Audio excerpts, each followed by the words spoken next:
And moving on now, the Patiala courthouse has extended Arvind Kejriwal's judicial custody till the 6th of June after he yet again refused to pay for bail bond. The decision comes after Kejriwal argued his own case in the courtroom packed with supporters. The AAP chief was arrested on Wednesday after he refused to post bail in a case filed by BJP leader Nitin Gadkari. Scores of his party men who protested outside the prison on Wednesday night were also arrested.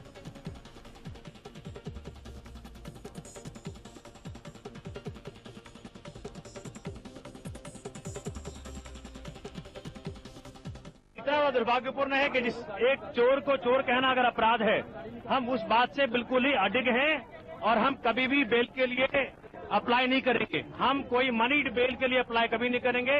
हम court की इज्जत करते हैं, हम court का कभी अवमानना नहीं करते हैं, लेकिन कोर्ट अगर ये कहता है कि मैं एक्यूज्ड हूं, मैं उस सेंस में एक्यूज्ड नहीं हूं। जो मान हुआ है और कानूनी प्रक्रिया का जो मान हुआ है, हमारा जो सारा प्रोसीजर क्रिमिनल कोड का है वो हर इंसान और हर व्यक्ति के लिए, हर अक्यूज के लिए है। और आज की तारीख में केजरीवाल जी एक अक्यूज की हैसियत से इस कोर्ट में पेश हुए हैं। जज साहब ने एक रीजन ऑर्डर दिया था, पूरी हमारी सबमिशन कंसिडर की थी कि केजरीवाल जी ने डेफेमेटरी, झूठे और बेबुनियादी स्टेटमेंट जो करे हैं उससे मानहानि हुई है नितिन गडकरी जी को, इसलिए उनको समन किया गया था। ट्रायल चलना था। कोई भी साधारण व्यक्ति कोर्ट के आगे आता तो सबसे पहले जिस प्रकार से वो पेश हुए हैं उसमें अपना बॉन्ड भरता विद श्योरिटी।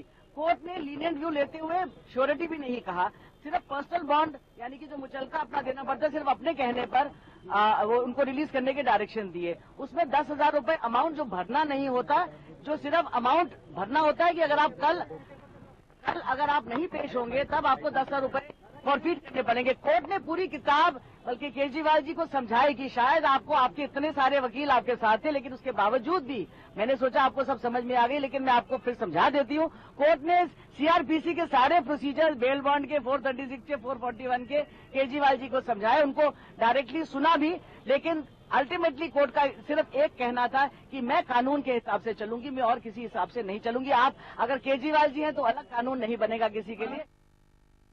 हमने एक सिद्धांत की लड़ाई बनाई है। इस केस में ये कानून जो है ऊपरी अदालतों से सेटल हो जाना चाहिए, जिससे कि हर आम आदमी को इसका फायदा मिल सके, जिससे कि कोर्ट्स पर आधा बर्डन खत्म हो जाए। आधा टाइम कोर्ट्स का इसी में लग जाता है कि भाई बेल बॉन्ड भरवाओ, एग्जेम्पशन अपीयरेंस के लिए एग्जेम्पशन की एप्लीकेशन भरवाओ, उसको अलाउ करो। लेकिन कई आपके विरोधी कह रहे हैं कि ये जुडिशरी को चैलेंज करे जैसी बात हो गई। नहीं, जुडिशरी को हम नहीं चैलेंज कर रहे हैं। हम तो ये कह रहे हैं कि ये जो प्रोसीजर बना हुआ है ये गलत है प्रोसीजर, और ये कानून कहीं नहीं कहता कि जब आपको नोटिस इशू किया जाता है तो आपको हिरासत में लेना जरूरी है, नहीं तो बेल लेनी जरूरी है। ऐसा कोई कानून नहीं है। सर, आम आदमी पार्टी की तरफ से कोई प्रोटेस्ट होगा क्या अभी? नहीं, हमारे ख्याल से प्रोटेस्ट नहीं। हम लोग इसको अभी कानूनी लड़ाई लड़ेंगे, और बाकी तो ये जो मुद्दा है भ्रष्टाचार का, गडकरी जी का, इसको घर घर ले जाया जाएगा। Well, there we have it. Arvind Kejriwal's judicial custody has been extended till the 6th of June after he yet again refused to pay for the bail bond. The decision comes after Kejriwal argued his own case in the courtroom packed with supporters. The AAP chief was arrested on Wednesday after he refused to post bail in a case filed by BJP former President Nitin Gadkari. Nitin Gadkari had in Feb this year gone on to point out that his name was mentioned in the India's most corrupt list released by Arvind Kejriwal, which had not gone down too well with him.